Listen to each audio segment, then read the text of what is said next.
Justice, c'est encore un problème au Québec.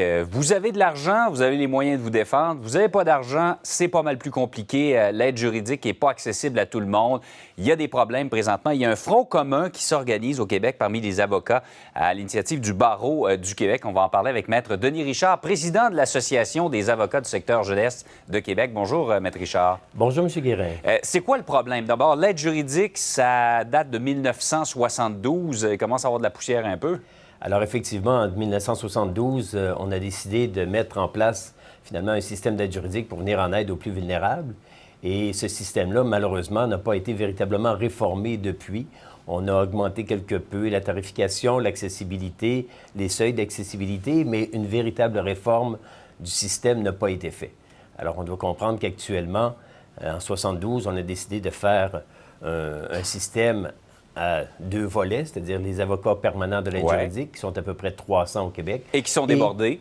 Et qui sont débordés, et vous seriez surpris du taux de gens qui ont des burn-out, compte tenu du travail qui est quand même très exigeant.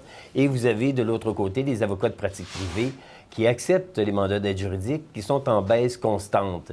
On parle actuellement du plus du tiers des avocats qui en acceptaient, et on parle sur à peu près 28 000 avocats au Québec, d'environ 2 300 avocats qui acceptent les mandats, mais de plus en plus, les gens se désengagent compte tenu d'une tarification forfaitaire qui est tout à fait inadéquate. Autrement dit, on fait ça pour la cause quand on accepte un mandat de l'aide juridique parce que c'est vraiment pas payant, on perd de l'argent.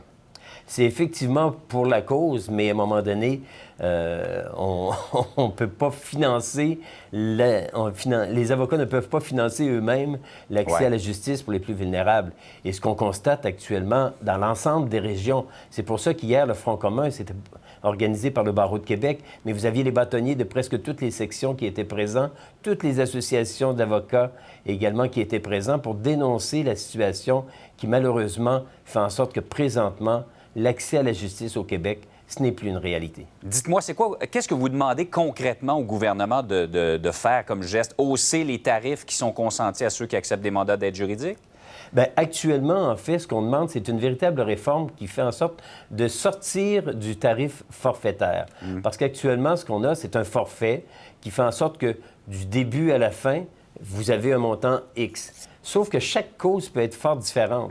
Il y a demandé plus de préparation, donner un suivi suite à l'audition et au jugement auprès des clients, mais on n'est pas payé pour la préparation et on n'est pas payé pour le suivi également. Et les ressources en tant qu'expert, on n'a pas les mêmes ressources que peut avoir l'opposant, que ce soit au niveau du DPCP, que ce soit au niveau de la DPJ. Alors, les avocats qui représentent les gens n'ont pas accès aux mêmes ressources.